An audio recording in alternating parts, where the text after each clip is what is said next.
Hello and welcome to Africa Today. I am Esther Amokwariola. On special days when events ensure that festivities have the potentials cloud the critical situations, Africans often take the time out to celebrate the gift of existence and reflect on the journey so far. From key defining moments to incredible political scenarios, 2018 has been a very interesting year where people, policy and power influenced most of the events that shaped the continent in the last 12 months. Well, this special episode features Africa in Retrospect 2018 with key focus on events between July, August and September. We take a report now and Africa Today will continue. Welcome on board.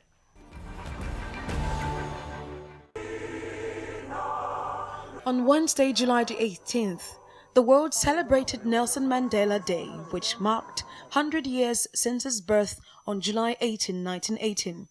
Each year, the former South African president's birthday is usually recognized around the world with philanthropic ventures. In a stadium with 15,000 people in attendance, former President Barack Obama hailed Mandela as the last great liberator of the 20th century. Obama also used the occasion to remind leaders in Africa and elsewhere that the world needs strong institutions, not strong men. Wednesday, July the 25th, South African President Cyril Ramaphosa opened the 10th summit of the BRICS countries, that's Brazil, Russia, India, China, and South Africa in Johannesburg, South Africa. The summit also included a BRICS Africa outreach session, during which leaders from Angola, Gabon, Namibia, Rwanda, Senegal, Togo, and Uganda took part in dialogues with BRICS heads of state. Monday, July the 30th, Zimbabweans went to the polls for presidential and parliamentary elections. The first presidential election since President Robert Mugabe's departure from power last November marks the first time in Zimbabwe's history that the two main political parties are presenting new candidates. President Emmerson Mnangagwa, who stepped in after Mugabe's ouster last year, represented ZANU-PF, while the opposition MDC alliance was represented by Nelson Chamisa. Thursday, August 2nd, Zimbabwe's Election Commission announced results from election for the National Assembly and presidency. President Emmerson Mnangagwa emerged victorious from a presidential field of 23 candidates, garnering 2.46 million votes. That's 50.8% compared to 2.15 million votes for the main opposition leader, Nelson Chamisa. The opposition MDC alliance rejected the results of the presidential vote, saying the results were predetermined figures that were made some months before. Wednesday, August the 8th, spokesperson for the Democratic Republic of Congo government announced that President Joseph Kabila would not be running for re-election in December 2018. On the day that marked the submission deadline for candidates set by the DRC Electoral Commission, the ruling People's Party for Reconstruction and Democracy announced that Emmanuel Ramazani Shadari, former Interior Minister, would be the party's presidential candidate during the upcoming election. Saturday, August 18th, former UN Secretary General Kofi Annan, the first black person to head the organization, died in the Swiss city of Bern after a short illness aged 80. The Ghanaian career diplomat and global icon served as chief of the organization between 1997 and 2006, having been elected to head the organization twice. Tuesday, August the 28th, British Prime Minister Theresa May met with the presidents of Nigeria, South Africa and Kenya as part of a three-nation tour of Africa. During the trip, May said the British government will invest an additional $5.2 billion on the continent, focusing on youth employment. In Nigeria, discussions focused on security as May committed to support the Nigerian military, while in Kenya, May and President Uhuru Kenyatta signed an agreement that will direct any proceeds of Kenyan corruption found in the UK back to the country. Wednesday, August the 29th, German Chancellor Angela Merkel began a 3-day trip to West Africa, where she visited Senegal, Ghana, and Nigeria. The trip focused on migration and investment in Africa, with several German business leaders joining the trip. Monday, September the 3rd, the 2018 Beijing Forum on China-Africa Cooperation convened top Chinese and African officials, including representatives from 53 of 54 African countries, to outline China-Africa relations over the next 3 years. China renews its commitment to invest an additional $60 billion in Africa over the next 3 years, mirroring the investment announced at the last summit in 2015. China also pledged to eliminate government debt on interest-free loans due in 2018 for Africa's indebted, poor, landlocked, and small island countries. Welcome back. Now joining me to look at the review of some of the top stories that made headlines in Africa, I have Cyril Abaku, TVC News Assistant News Editor and Assignment and Research. Good to have you here on the program. So let's begin with what events that happened mid-year in 2018. July 18 precisely marked 100 years of Nelson Mandela's birth, and his birthday, which is usually recognized with philanthropic gestures. Now, on that significant day, former United States President Barack Obama, hailed Mandela as the last great liberator of the 28th century, and he reminded leaders in Africa and elsewhere that the world needs strong institutions and not strong men. So my question is, how would you assess the ability of African leaders now to steer the various countries on the right path in 2018? I think that if we want to use Nelson Mandela's life as a benchmark, it's a worthy life. It's a worthy African life. It's a rare life. He spent 27 years in prison and didn't think he needed that same number of years to fix his country. He did what he could in 4 years and said he was okay. If he didn't have faith in systems, if he didn't have faith in structures, if he didn't have faith in institutions, the political party, institutions of state, he could have said, because of the apartheid experience and history, he wanted to stay for as long as possible. And, morally speaking, people would have thought Mandela had the right, having gone through the ghettos and suffering. But he didn't do that. Look at what happened in Zimbabwe. Robert Mugabe fought as well. And then he thought, okay, because we came through the trenches, I can stay for as long as I want to stay. I think that the ANC that brought Mandela to power, after several years, had the leader in Jacob Zuma that was beginning to misbehave, and the party was strong enough to oust him from power. So I think that Mandela gives us that inspiration. Now, if we want to perpetuate his legacy, it's simple. Esther, as I speak to you today, there are scholarships in the name of Franklin Roosevelt, Konrad Adenauer, Abraham Lincoln, Bill Clinton, and so on. I think that somehow in at least, let's say, major African universities, there should be people who are studying, who should have scholarships in the name of Nelson Mandela. Right. There should be Nelson Mandela Center for Democratic Development in at least every African country.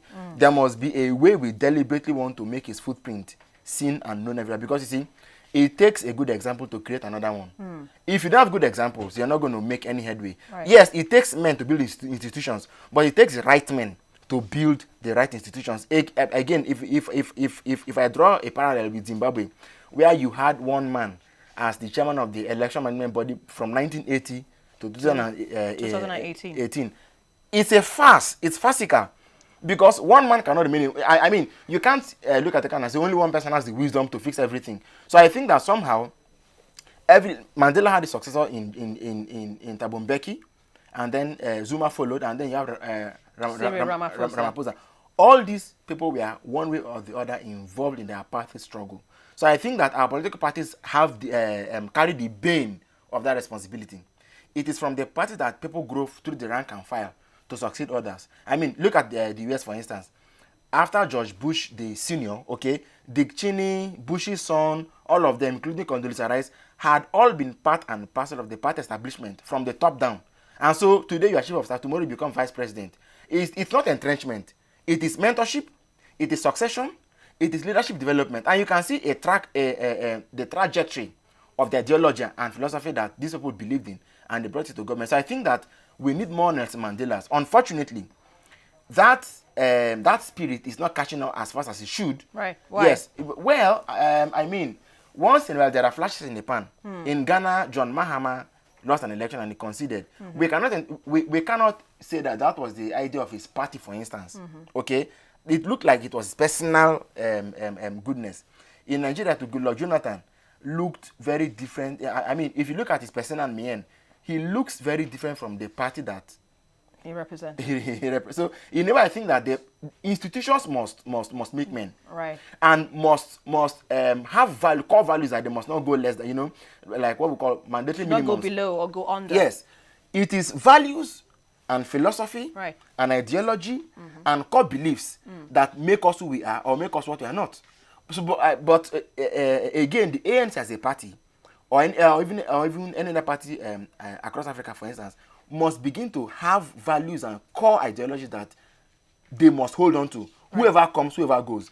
If we have beliefs, if we have the right values, you know, I think that it will dovetail into yes. On the so that's what I think itself. We need to be doing. Okay, let's quickly go on a very quick break. Now you're watching Africa Today, and we're looking at Africa in retrospect 2018.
Welcome back.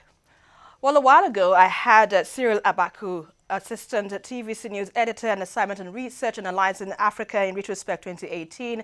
But right now, I have Sylvester Odion, Associate Professor, Department of Political Science, Lagos State University. Good to have you here on the program tonight. Thank you for having me. Now, when we were discussing Nelson Mandela and his values, you know, and what he stood for in Africa. But, you know, part of what really shaped Africa, elections that we had conducted, we also wanted to remember is Zimbabwe, where the people for the first time got to elect their president and parliamentary officers since after Robert Mugabe, you know, has been in power since 1980.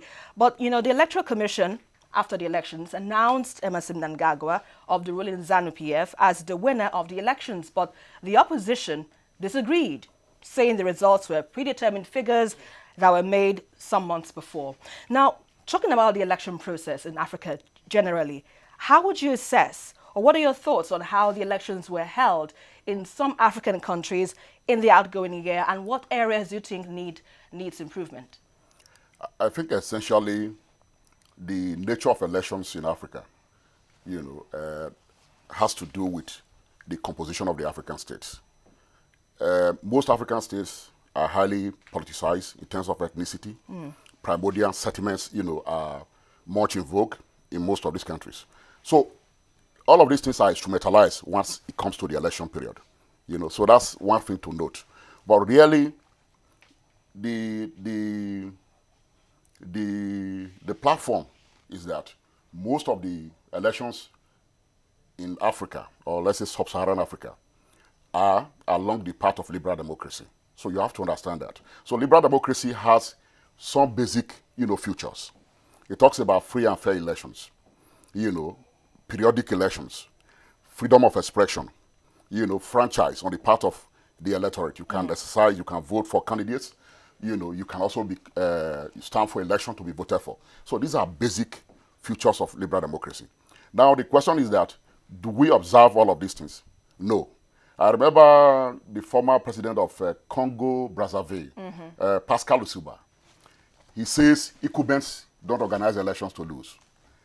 That tells you the stake, what is at stake when it comes to election in terms of, you're talking about political power. Absolutely. And people who wield political power don't give up power easily. Particularly in societies where we are yet to decide what we call the rightfulness of the unit, by which I mean you have a national creed, and this is the path of development that we are going to go along. So whether party A is in power or party B, you keep to the to the national creed. It doesn't matter, but your style, your approach to it may be different. It's just like you talk about the Democrats or the Republicans in America. The national security of America is non-negotiable for either of them. So we don't have that kind of consensus in Africa, which is why elections are often controversial. So, but if elections are too controversial in Africa, what do you think can be done to make our election process more credible and where the political parties get to trust in the conduct of the elections themselves? I think the thing is that you need what I call an elite part. Elite part. That is to say, the political forces in the country must agree on certain minimum agenda for the country. So once you have that, whichever party wins election, it becomes easy. But when you have processes in which ethnicity is instrumentalized, once one ethnic group wins power, it sees power, as a do-or-die affair, and something that it must keep, in eternity. So that is the kind of problem we have in the country. So when you have an elite consensus, it doesn't matter whether, in the case of Nigeria, whether an Hausa man is there, a Yoruba man is there, or an Igbo man. Insofar as we have, an agreed national creed, what you may call article of faith, for the country, and that becomes the directive principle in terms of how we grow and develop the electoral country. Process as usual. But okay, away from the electoral processes and all of the gimmicks or the antics that usually comes with it, let's look at the one historic visit that Africa, experienced. It was the British Prime Minister Theresa May. She met with the presidents of Nigeria, South Africa and Kenya as part of a 3-nation tour. Now, she said that the government will invest an additional $5.2 billion on the continent on youth employment, and also in Nigeria, well, there were discussions with regards to security, while in Kenya, Mrs. May and President Kenyatta, signed an agreement that would direct any proceeds of Kenyan corruption found in UK back to the country. Now, first off, what are your thoughts on all of the mix that happened during her visit, and how much level of assistance do you think African continent needs now from the West in terms of development? I think that the point to be made is this. Theresa May is in Africa to remobilize what I call the neo-colonial structures that are already in place. Don't forget that these countries are countries that were colonized by Britain. So Britain somewhat has a veto in the affairs of this country. Britain is interested who becomes, Nigeria's president, or even in Kenya, for that matter, where you have a section of the population, white minority in Kenya. So they already have, vested interest in these countries. But I think that why the shuttle diplomacy became more important for her is the whole this whole game of Brexit. If you leave the EU and you lose some of the privileges that are embedded as a result of the membership of the EU, then you need to rally the Commonwealth of Nations, for support. Its traditional domain, maybe for trade. Africa has about 1.2 billion population now, and that's a huge market for any country. And so you discover that immediately she left, Angela Merkel followed suit. Yes. So what appears to be a new scramble, for the continent. So, but if this is what if this is what the game is about, do you think Africa still needs to depend itself on the West to grow or to be, among the top enviable continents in the world? of course, it's our desire as a people in this continent, to have a great deal of autonomy when it comes to development and policies, But having said that, of course, the world is also interdependent, sort of. So we need Britain just as Britain needs us, But if you look at the investment, 5.2 billion, that is paltry compared to what Chinese are putting into the continent. The same thing, similarly, US is not putting much into the continent. China alone, if you look at African debt stock, about $530 billion. Over 30% of them is owned to China. That tells you how much, of involvement, China, is playing. I mean, in terms of its role in Africa. Right. Okay, now let's look at another issue still on the African continent. In early September now, the European Commission's President Jean-Claude Juncker proposed several new initiatives to bolster EU-Africa ties, and that was at the European Union. Now, the EU Commission, with this, says it is looking to deploy an additional 10,000 border guards by 2020 to address migration from Africa and elsewhere, which has always been a problem for the continent. Now, what are your thoughts on the various mechanisms now to handle this issue of migration in Africa, and how do you think it can be contained in 2019? I think that the reality is that for a very long time, the European Union has this policy they call Fortress Europe to ensure that, migrants from other countries don't come into Europe. So the immigration policy is tightened. You give less visa, they have a quota for visa and all of that. So that policy has been in place. Of course, with the crisis in Syria and the movement from the Middle East, and of course the what you may like to call the African caravan through the Mediterranean as well. So it has become a real crisis, for them. So those policies are meant, of course, to ensure that African governments are able to handle those immigration policies. If the economic atmosphere in Africa is not right, people will continue to migrate, and seek solace in other countries where they feel that, it is better to eke out a living. So that is it. But in terms of course, when you talk about projection for 2019, and I think that they are likely going to pursue that policy. Okay. They are going to pursue that policy, help a few institutions in the country to ensure that, we're able to curb migration. Absolutely. They might aid existing institutional, structures in Nigeria, the customs and all of them, to be able to do that. But that does not, of course, translate into improvement of the national economy or economies of African countries that are involved in this mass movement. So, but if you're to plug the loopholes where migration has been an issue, what do you think needs to be done? Because, for instance, we have people migrating through dangerous routes, and it's not too healthy for them. And of course, they know this, but they leave because of conflict, they leave because of famine, they leave because of chaos in their countries. What is your advice to African leaders now, if at all it is sincere, to addressing issues of migration and ensuring that their countries are more of an abode for the people to stay than to, traverse via dangerous journeys? I think that you need, African leaders to be more patriotic, to unleash the productive forces within the continent. Because there are things, that they do in Europe that we are not doing here in terms of economic activities. You have a country like Nigeria, that's essentially reliant on oil, sales from oil. And now I think it is pegged at about, the projection for next year is about $60, even when the prices are already below. So which means that somehow we encounter crisis. So once we don't get our economy, right, people will seek avenue, for self-realization. All right, and on that note, I'd like to thank you very much, Sylvester Odion, Associate Professor, Political Science Department, Lagos State University. We appreciate your analysis on Africa Today. And also, I'd like to thank my guest earlier on again, Cyril Abaku, TVC News Editor and Research. We appreciate your time also on Africa Today.